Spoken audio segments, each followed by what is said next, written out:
Hi, and welcome back. My name is Kathy Tutt, and I'm the Family Consumer Sciences Educator for Ohio State University Extension in Clark County. And today we're going to be joined by Pat Brinkman, who's going to be talking to us about sun safety and keeping yourself safe during the summer months. So Pat, could you just take a moment and introduce yourself for us, please?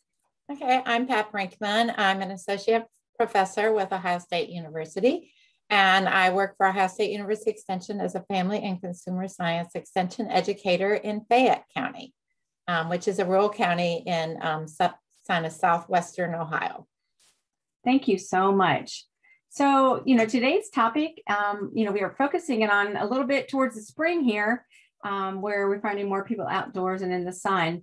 But we're going to be talking about sun safety and how that ultraviolet light affects your skin and your eyes. So as we go through today, we're also going to be doing a little bit of conversation about some sunscreen, importance of it, types of cancer that are related to skin cancers, strategies for keeping you safe, and then also the importance of effective sunscreen as well. So Pat, I have so many times I've heard people tell me to protect myself from the UV light or from the sun rays. I'm one of those people who constantly seeks out more information to help me understand any warnings or guidelines that I have to follow. And I feel like I might not know enough about UV rays. So what can you tell me about ultraviolet light? We're going to be talking about protecting yourself and your sun safety. And as you mentioned, of the different types of things we're going to be learning today. So we will go on. Now, there are three different types of ultraviolet light. Type A and B are ones that come through the atmosphere and affect our skin. Type A is one that has longer wavelengths that penetrate more deeply into our skin. And they stimulate tanning. B rays are shorter and don't penetrate the skin as deep. And then you might also hear about UVC rays. C rays are filtered out by the atmosphere, so really they don't affect us at all. So some problems or things that we link to overexposure with UVA rays are wrinkles, premature aging, the leathery look of the skin. If you've ever seen somebody who's been at the beach a lot or been like the woman in the picture, it's very leathery sometimes. Skin cancer, cataracts, and damaged DNA. So it can also diminish the cell's protective factor after time. I think I read some stuff that you sent me that talked about the American Academy of Dermatology. It refers to those UVA rays as the aging rays. Yes. What percent of visible changes are attributed to aging that are caused by sun tanning or tanning beds? Actually, 90% of visible changes are attributed to tanning or sun or the tanning beds. So just trying to keep ourselves safe or using sunscreens can really make a difference on our skin overall as we age. And then we talked about that UVB rays, and those are linked to the redness of skin when you're outside, that sunburn that you might get if you're out too long or don't have the sun protection on you need. Also skin cancer, and they also damage our DNA. And so that is one reason why we want to be extra careful and protect ourselves. Now, when do we start protecting ourselves, you might say?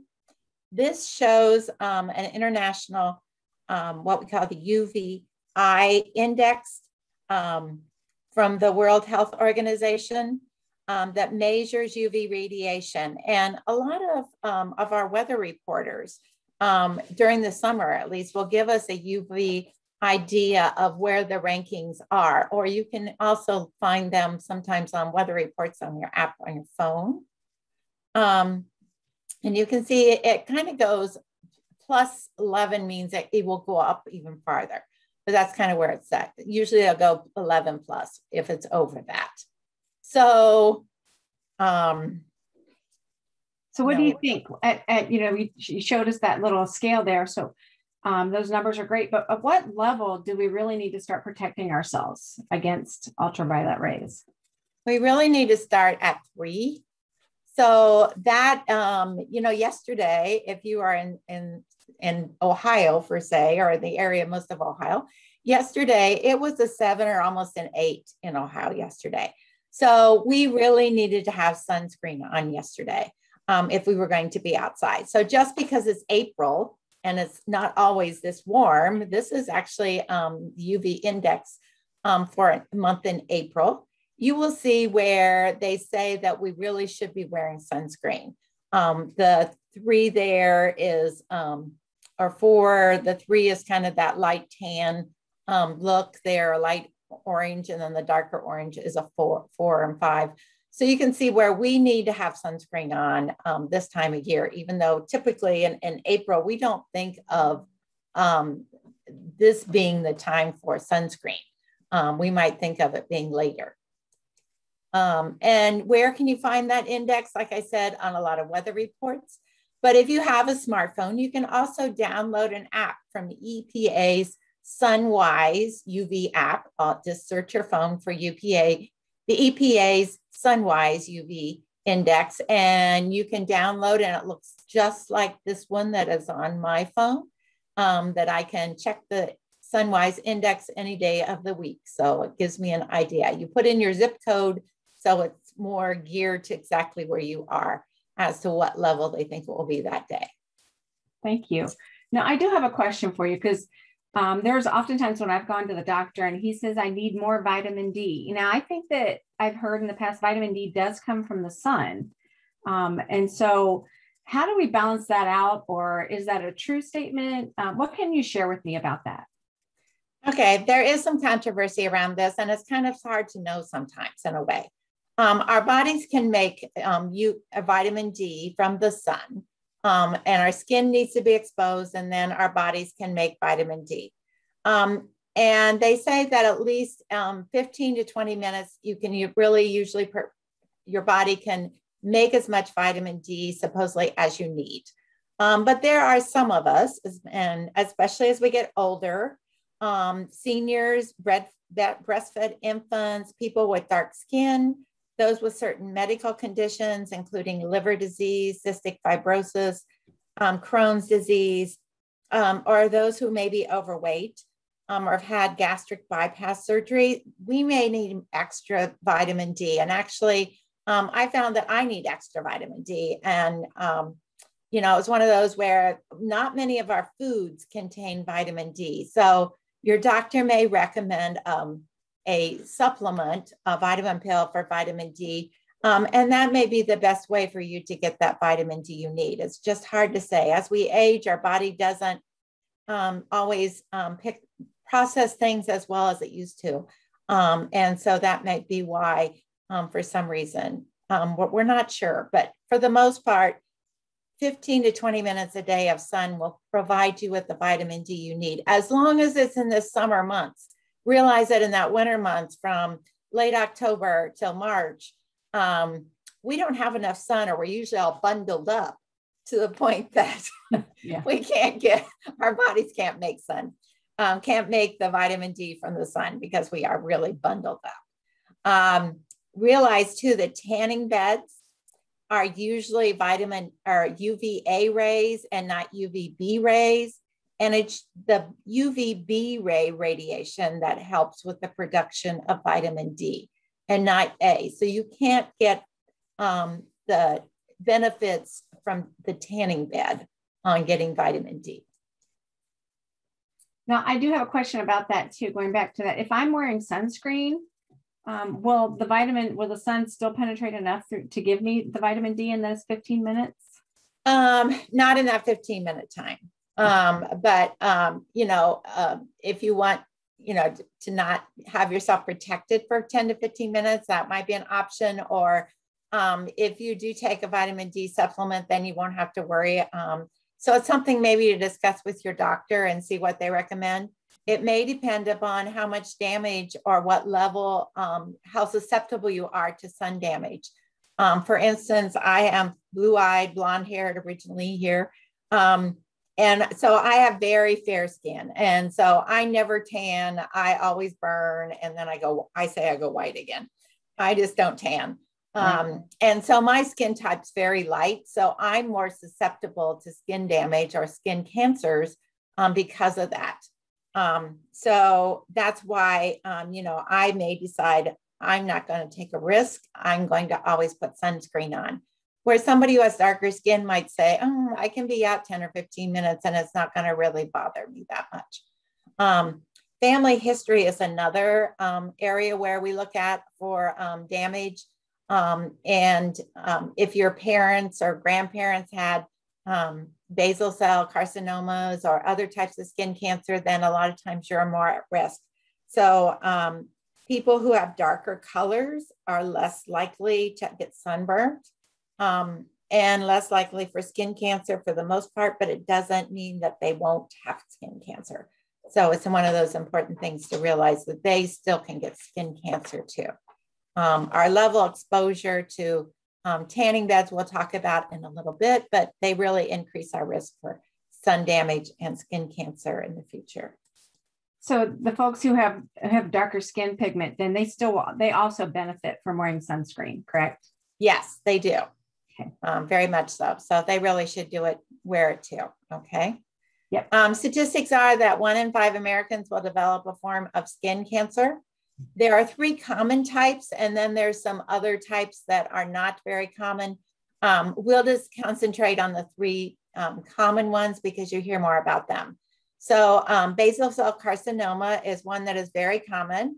Squamous cell carcinoma, and then melanoma. And we'll go in a little bit of detail on each one and some pictures so you kind of get an idea about maybe what they might look like if you have something. Basal cell carcinomas are the most common of skin cancers in the US.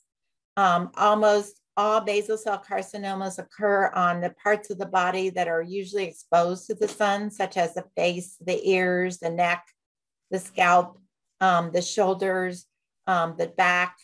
A basal cell can also look like a sore that doesn't heal.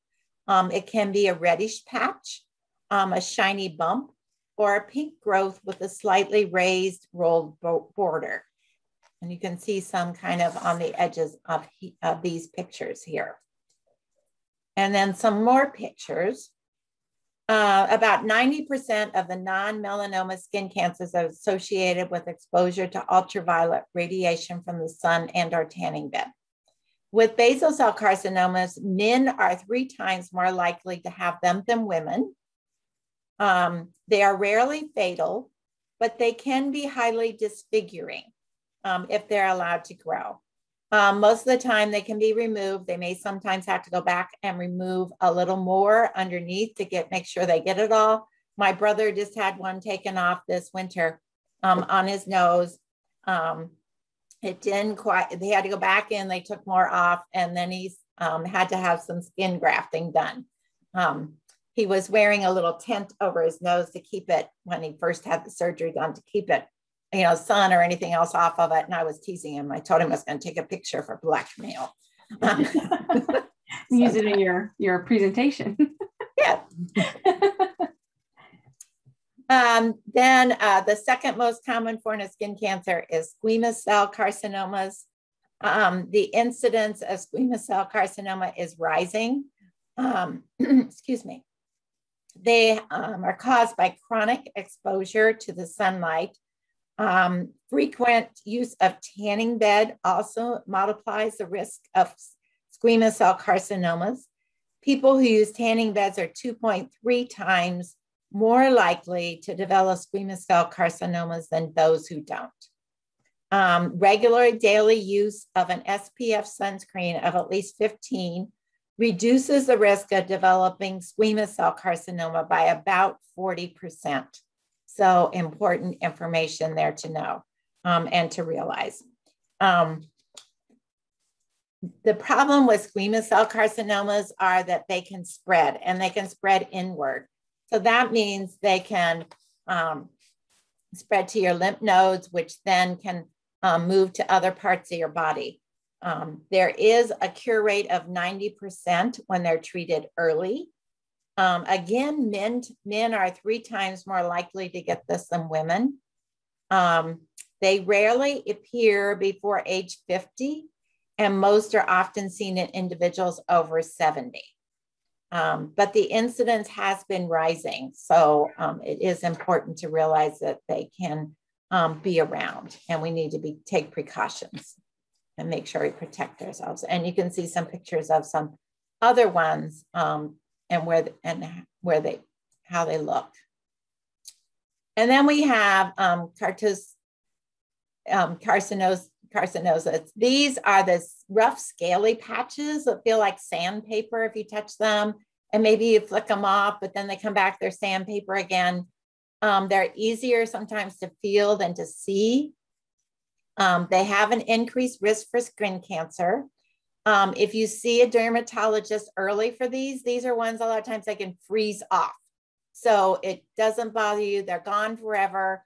So that's another reason why as we get older, a lot of times it's a good thing to have a checkup with a dermatologist because they can prevent any problems for the future in some ways with this type, okay, and get rid of them.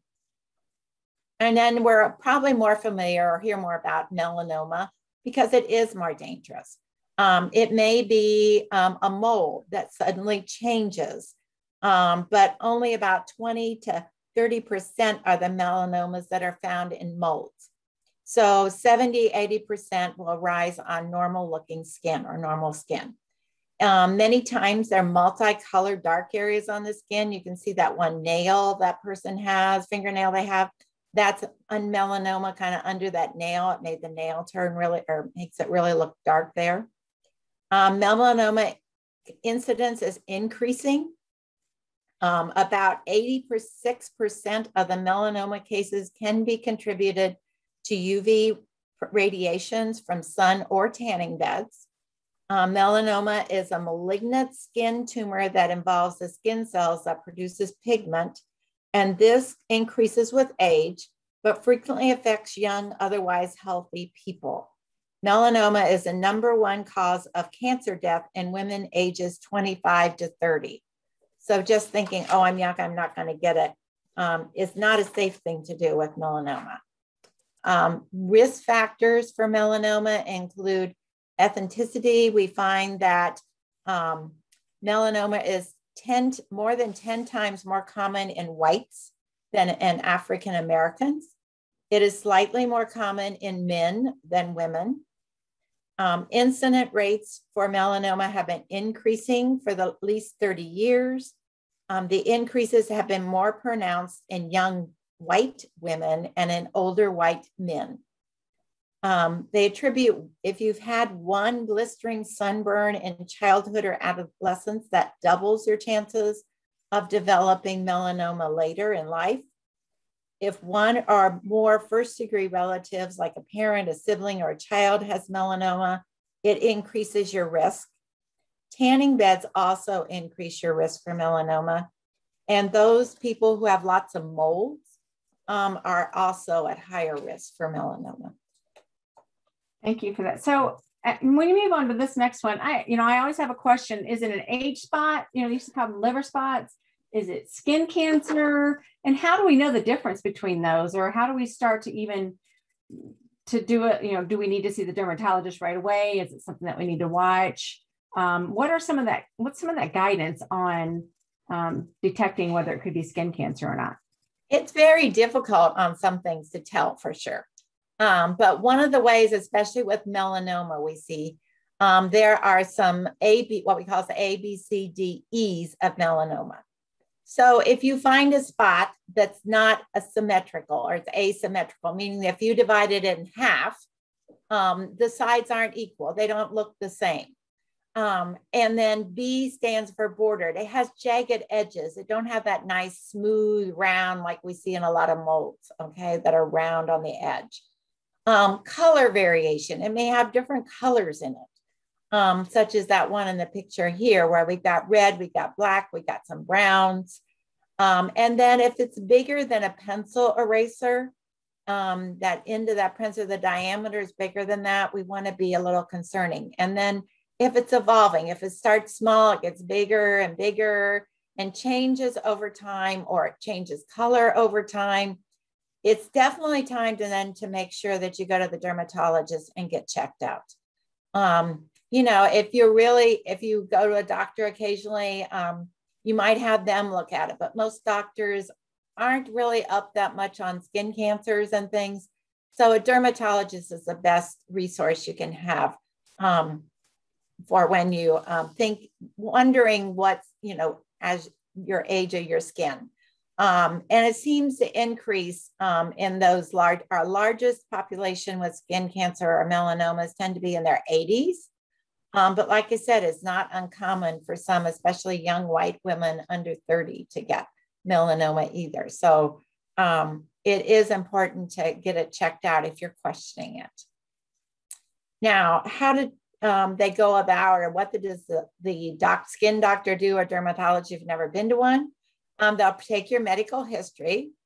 They'll usually do a body mapping. So they'll take, kind of pick out where your spots are, and they'll tell a nurse who draws them on a little chart, and how they'll take measurements of some of them to tell you how much they are. They may check out and may do a biopsy on some spots that they are not sure about what they are. I have a question related to some of those risk factors that we talked about earlier. Are there certain medications that older adults may be on, or that other people may be on, that puts them at higher risk as well? Yes, it very much so. There are some that definitely make them at higher risk because they're on that medication. So that is why it's important to wear sunscreen for them. Or we'll also talk about clothing and wear clothing. It can make them, you know, very, very dangerous. Sun can be ignite them and make them instantly red almost, or very much painful sunburns. So it's very important to be careful. Also on this diagnosing, if they do a biopsy, they'll send it off a lot of times and they'll get back to you. I've had a few biopsies done, and so far I've been good, no skin cancer. But don't be worried if it is a biopsy. You know, they're really just checking out, making sure there's no problems. Great. So, you know, I was on spring break with my son last week, and you know, I overheard a lot of these young girls talking about spring break, and they were going to get a tan before they went on spring break, so they didn't get sunburned. And they felt like this was going to protect them from some of the sun that they'd be getting in Florida. So does a base tan really protect you? No, there's no such thing as a safe tan or a healthy tan. Any tan from the sun or a tanning bed is damage to the skin. It's the way our skin is trying to protect itself, actually, but it still damages our skin. And like you said, Florida, for those people who go to Florida and maybe January, you know, December or January, they suddenly leave Ohio and go to Florida, they're exposing themselves too. So be careful when you first get down there, you start really wearing that sunscreen, because you're not used to the intensity of the sun as it is in Florida up here. Yeah, I know from your map that you showed earlier of the United States, they were bright red down there on the bottom. Yeah. They were really towards the 7-8 index on that. Yes, they're much more intense sun usually than we are all year round. So, you know, it doesn't matter what time of the year it is. Right. Just a few things about tanning bed. It's best to stay out of a tanning bed. It's 12 to 15 times more intense than the sun. They damage the skin faster. Just one time can really raise your risk of all types of skin cancer.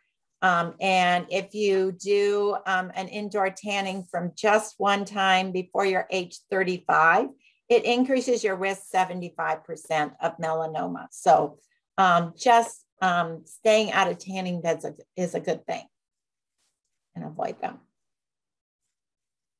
So we've been talking about sunscreen quite a bit, and you know, we hear this word, the letters SPF. So what is SPF number one, and is there a number that's best to use that's recommended for the best protection? Okay, SPF is sun protection factor, and it is really a way to protect, that helps us know how much protection it's providing us. Okay.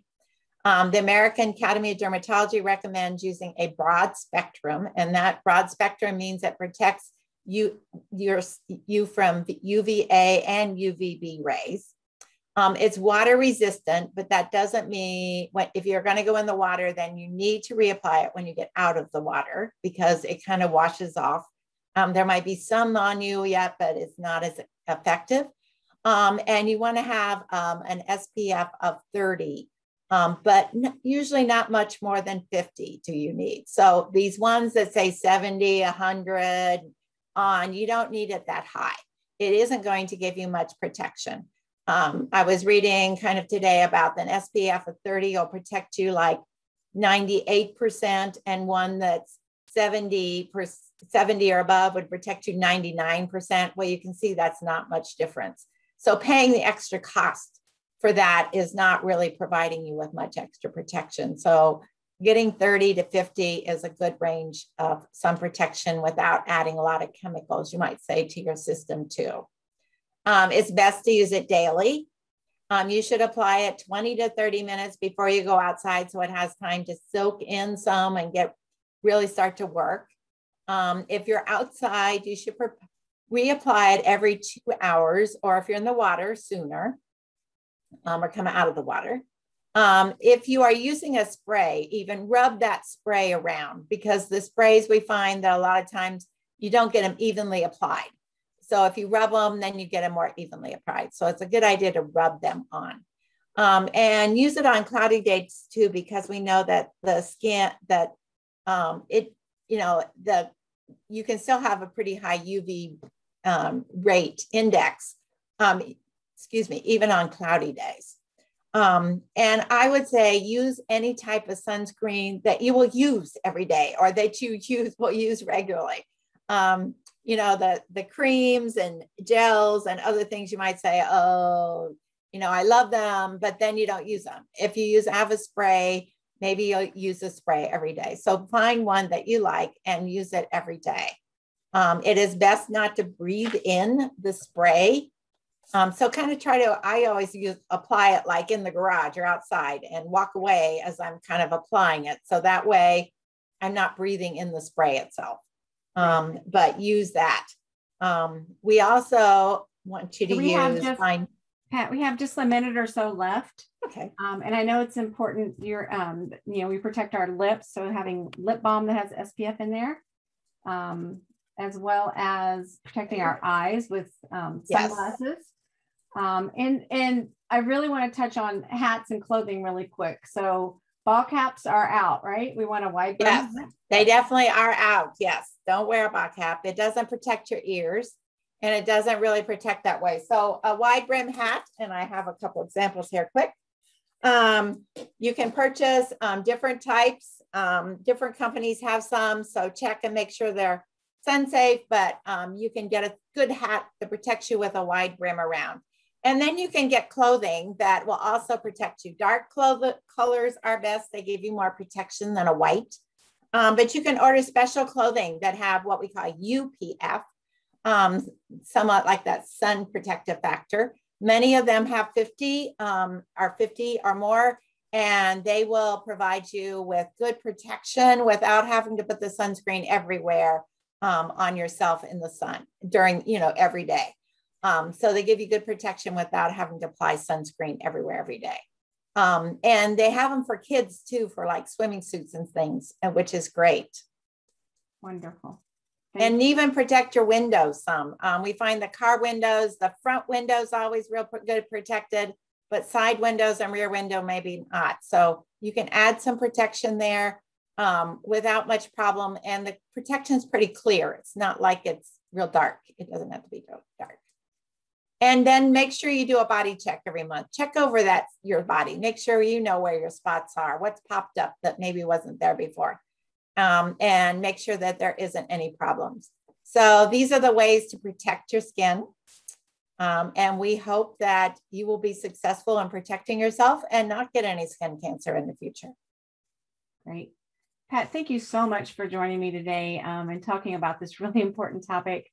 I know that sun exposure, sun damage is an accumulation over years, and so we can't make it go away, but we can definitely keep it from getting worse. So raising the awareness for this is just such an important thing that we do. So thank you so much. And we are so glad that you guys all joined us today.